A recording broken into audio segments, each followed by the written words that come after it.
In the heart of Whispering Woods, where sunbeams danced and flowers sang, lived four very special friends. There was Rosie the rabbit, quick as a flash, with ears that could hear the tiniest whisper. Sheldon the turtle, with a shell as strong as a rock, moved slowly but steadily. Pip the bird, with wings of sapphire blue, could soar high above the tallest trees. And then there was Barnaby the bear, big and gentle, with arms strong enough to hug a whole tree. One sunny morning, the friends gathered near the babbling brook. They were planning a special picnic, the very best picnic ever. But there was one problem.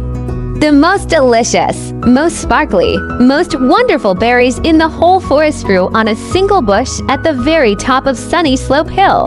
And this year, the bush had grown taller than ever before, its branches reaching high into the sky, heavy with juicy, red berries.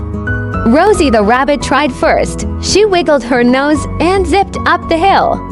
"I'll get them," she chirped. She ran and she jumped, and she hopped as high as she could. But the berries were just out of reach of her twitching whiskers. She landed with a soft poof in a patch of moss, her ears drooping a little. "Oh, dear," she sighed. "They're too high for me." Next, it was Sheldon the turtle's turn. He smiled his slow, wise smile. "Patience is key," he said. He began his steady climb up Sunny Slope Hill. He didn't rush. He just kept going, one careful step after another. When he reached the bush, he stretched his long neck as far as it would go. He stretched and he stretched, but the berries just wiggled and giggled in the breeze far above his head. He mumbled, "This is quite a pickle." Barnaby the bear lumbered up the hill. "Don't you worry, my friends. I am very strong," he boomed with a friendly grin. He stood on his tiptoes and reached up with his big, gentle paws. He could almost touch the lowest branch, but it was still too high. He tried to shake the bush ever so gently, but the berries clung on tight. Barnaby sat down with a heavy sigh. "I'm strong, but I'm not tall enough." Just then, Pip the bird fluttered down, landing on Barnaby's shoulder. "I can fly high," he chirped. He zipped up into the air, circling the wonderful berry bush. He could see all the berries, sparkling like little red jewels in the sun, but the berries were too big and plump.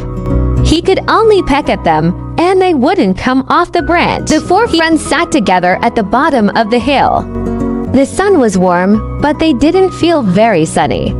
"We'll never have our very best picnic," Rosie said, her voice a small whisper. Sheldon looked at Rosie, then at Barnaby, then at Pip. A slow smile spread across his face. "Wait a minute," he said thoughtfully. "Rosie, you are fast. Barnaby, you are strong.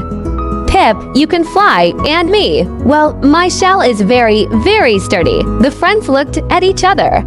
What was Sheldon thinking? "I have an idea," Sheldon declared. "But we have to do it together." He explained his plan. Pip's eyes sparkled. Rosie's ears perked up.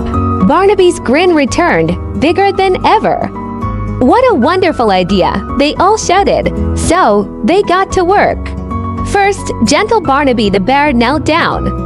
Then, slow and steady Sheldon the turtle carefully climbed onto Barnaby's big, strong back.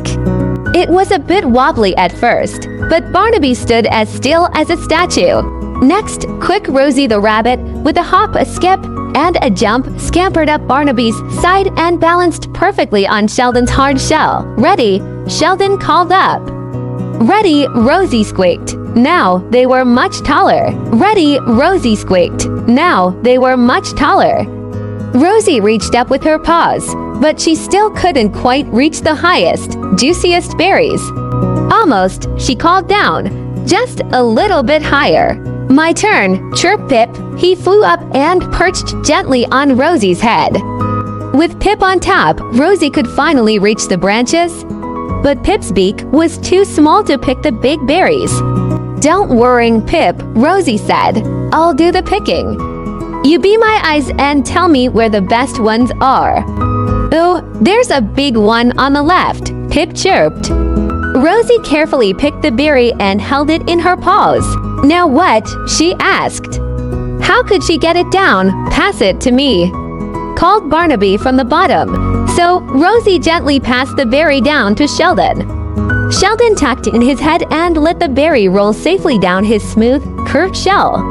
It was like a perfect little slide. The berry rolled right into Barnaby's waiting paws. "I've got it," he roared with delight. They did it again. Pip spotted another perfect berry. Rosie picked it. She passed it to Sheldon. The berry slid down Sheldon's shell slide, and Barnaby caught it. One by one, they gathered the most beautiful berries in Whispering Woods. Rosie picked, Sheldon slid, Barnaby caught, and Pip was the best berry spotter ever. It wasn't a chore at all. They were all laughing and having so much fun working together. Soon, they had a whole pile of sparkly, delicious berries. More than enough for their very best picnic. They carefully climbed down and admired their work. "We did it," Rosie cheered, doing a happy little dance. "We did it together," boomed Barnaby, giving everyone a big, gentle group hug.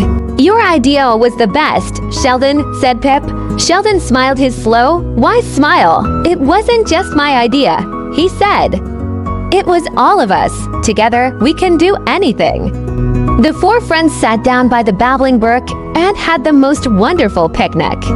The berries were even more delicious because they had gathered them as a team. They shared stories, they laughed, and the sun shone brighter than ever.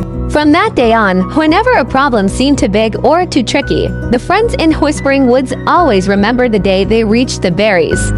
They knew that by helping each other and working as a team, anything was possible. Thank you so much for watching. If you liked our story, don't forget to like and subscribe for more adventures from Whispering Woods. See you next time.